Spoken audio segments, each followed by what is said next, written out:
All right, we get to see a train. I love watching trains for some reason. 20 minutes later, be careful what you wish for.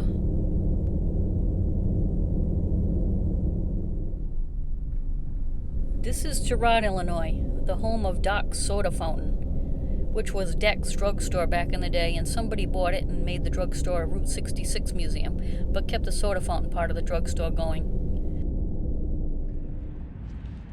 But I'm a day late and $1 short. It's all closed and the building is for sale. No more Doc's. This barber shop looks like it's been in business since Truman was president.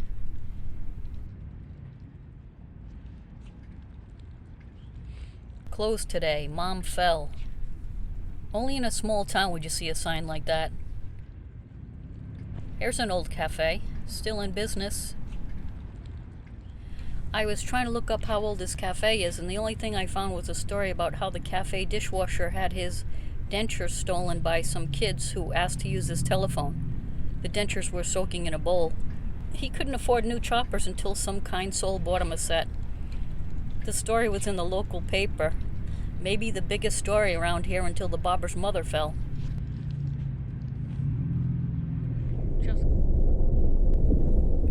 I just spent the night boondocking here in Litchfield, Illinois in a hotel parking lot. Route 66 runs right through Litchfield. There's been so much rain that the gravel feels soft. Must be muddy underneath.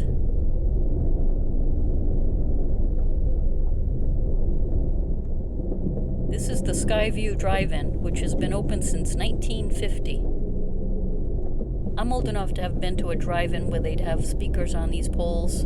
You'd take one off the pole and hang them from your car window. I was young then, so it was Disney movies. We'd pile into the car with our pajamas on, homemade popcorn in lunch bags. The movies they would have watched here in the 1950s would have also been family-oriented, so Disney movies of that era, like Treasure Island and Peter Pan, 20,000 Leagues Under the Sea. Still in Litchfield, we have the Ariston Cafe, built in 1935. It's the longest running restaurant on Route 66. You could get a chicken dinner for 50 cents back when they first opened, and live music played as you ate. This cafe also had gas pumps out front, so you could fill up and get back to your Route 66 road trip after your meal. And just down the street from the cafe is the Belvedere Motel, which has seen better days. In 1936, it was a gas station, cafe, and motel. The owners lived right here on the premises. There's a painted-on cup of coffee and a piece of pie above the awning. The cafe had an Art Deco interior, dance floor, and a jukebox.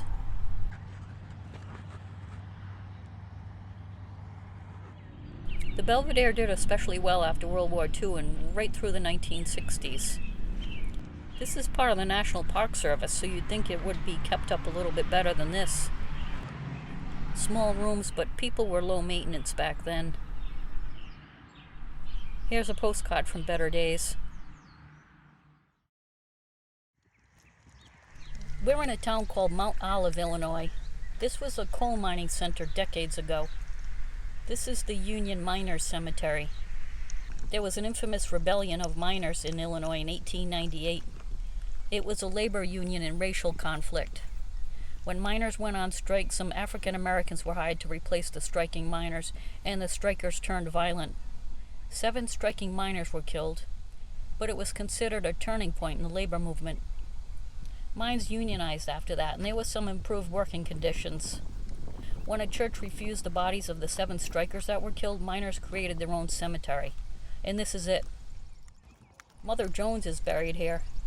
She was called the most dangerous woman in America in 1902 for organizing mine workers. She was also an activist for child labor laws. Miners raised the money for her monument. Mother Jones's husband and 4 children all died of yellow fever, and then her house and her dressmaking business burned in the Great Chicago Fire. Rebuilding her life led her to organizing for workers' rights. She was a remarkable old Irish woman from County Cork, same as my ancestors. I see a lot of old pro-union buttons. This is Solsby service station. It's a museum. Henry Solsby was a miner. He was injured on the job, so he invested in a gas station on a new road that was being built called Route 66. This gas station did well. Even during the Great Depression, people took road trips. His son and daughter eventually took over the station. His son Russell was a communications technician in World War II. He would fix radios and TVs in this building in between pumping gas and checking oil. It was a good thing that he had those other skills when Route 55 diverted travelers away from Route 66. An old milk bottle from a local dairy. I seem to remember every gas station having a Coke machine back in the 60s and 70s. Coke always tasted better to me in a glass bottle.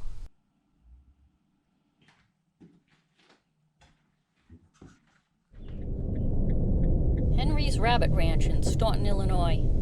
In 1949, there was a Jack-Rabbit trading post. It was a convenience store and curio shop. It was famous for its billboards, which would each have a silhouette of a rabbit on it. So I guess a guy named Henry kind of kept the idea going. He uses the same rabbit billboards, but he has real rabbits here.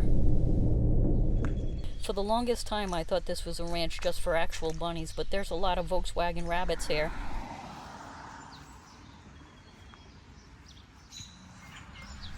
Oh, there's a giant rabbit. Oh, look, bunny headstones.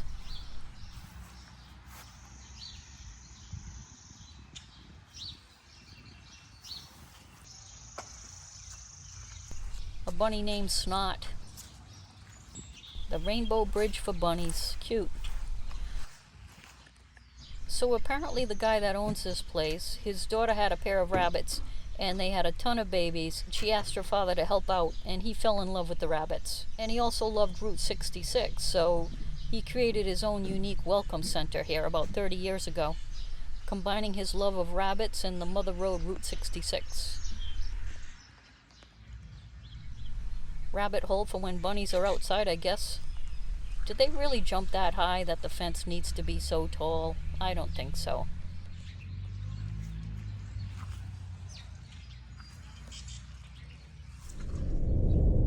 Your destination is on the right. Livingston, Illinois. Lots of nostalgia here. Look at this.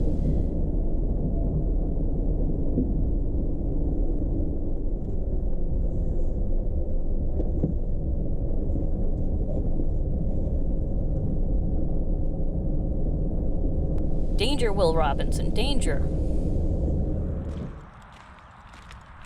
There's a random pair of legs we need to check out. Looks like they belong to Daniel Boone. A lone rhinoceros. Unwanted and in need of a good home.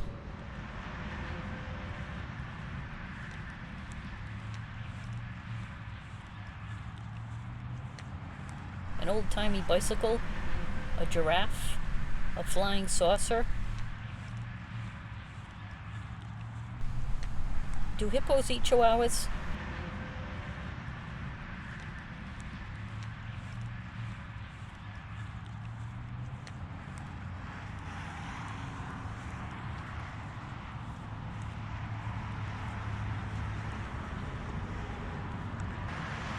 That's like Pepto-Bismol pink.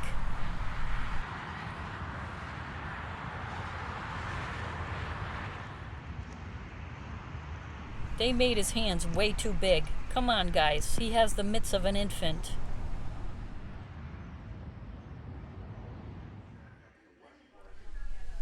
So this is the inside of the Pink Elephant Antique Mall.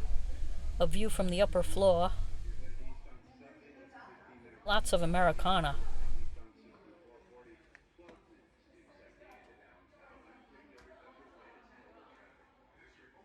I was tempted to buy a bird feeder that looked like an old diner, then I remembered that I live in a van.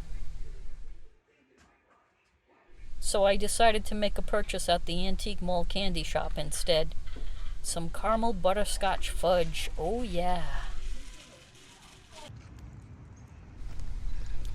This is Alton, Illinois, and the famous Giant is from here.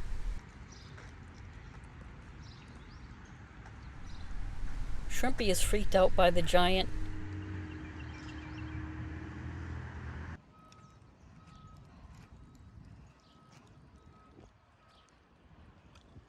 Even his giant chair is too freakish for the pup. She's not having it. His name was Robert Wadlow, the tallest person in recorded history, at 8 feet 11 inches tall. His pituitary gland must have been a clusterfuck. Wadlow became a celebrity after being part of the Ringling Brothers Circus when he was a trapeze artist. No, just kidding. He was part of the circus for obvious reasons. Poor guy died at age 22, and his coffin had to be carried by 16 pallbearers. Alton is a cool little city, but it's very hilly like San Francisco, which my van transmission is not a fan of.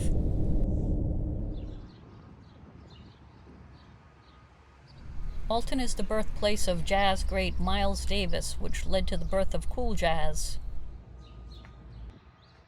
He wasn't just a jazz great, his influence was beyond any one genre. He's considered one of the most innovative musicians of all time. The sculptor listened to Miles Davis while he was creating this piece. It shows. You can feel the emotion behind that horn.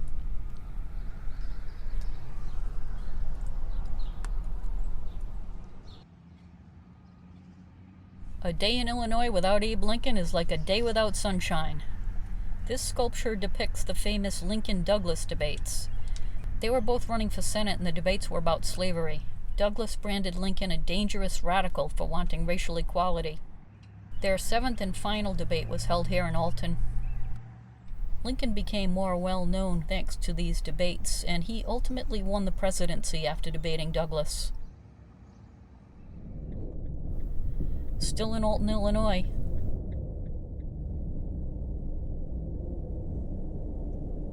This is the Piasa bird, a Native American mythical creature that terrorized a local tribe according to legend.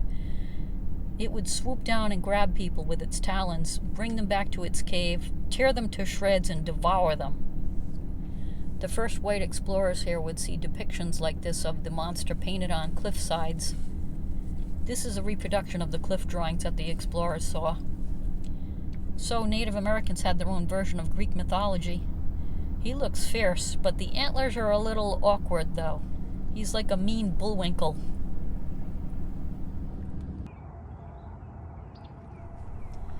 I've been at this campground in Granite City, Illinois for a few days now, and what's unique about this tiny KOA campground is that it's in an industrial complex. As you can see, you wouldn't even know it was industrial here until nighttime when these buildings have spotlights on. Usually these campgrounds are pitch dark at night, but I actually appreciated the light when I walked my dog at 9 o'clock at night. What do we have here? A little Patriot. When I checked into this campground, they recommended 3 places that'll deliver pizza here, and it sounded like a good idea, but not something I've done before. Then I saw pizzas being delivered to somebody, and I said, what the hell? I had a pizza delivered to this campground, and it was great.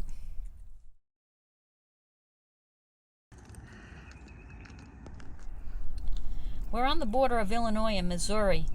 This is the Chain of Rocks Bridge, which is what Route 66 travelers drove over to get across the Mississippi River back in the day. Built in 1929, the design is considered unusual with multiple trusses. And there's a bend in the bridge, which is rare. It's closed to vehicles now. There is the mighty Mississippi, and Missouri on the other side. It's got a lighthouse because there actually are a chain of rocks under the Chain of Rocks Bridge. You know it's an old Route 66 motel when they advertise that you get a TV in the room. What the anal motel? That's TMI, guys. think that was supposed to say Canal Motel. There it is, the St. Louis Arch. I'll be staying at my first city campground in East St. Louis, which is technically still in Illinois. This city RV park is at a casino. There aren't any humans here. You have to punch in a code to get in. It's not working. Maybe I need to use the lower one. Nope. So I checked the email again, and it looks like I have to punch in the number sign symbol after I punch in the number. Yep, here we go. We're in. Look at that view from my campsite. Damn. I've seen a lot of people on the internet complain about this campground because it doesn't have all the amenities like other campgrounds. It doesn't have a swimming pool or a dedicated dog park. But I think this is great for a city campground. Pictures I've seen of other city campgrounds like in New York or San Francisco are basically just parking lots. This place has electrical, water, sewer, dumpsters, a laundry room. Security drives through here multiple times a day. My only issue is that it's right next to train tracks, which is loud during the night. But after the train passes, I fall right back to sleep. The best thing is that you can walk right over the bridge into St. Louis. This will not only be my first time in St. Louis, but my first time in Missouri. Very exciting.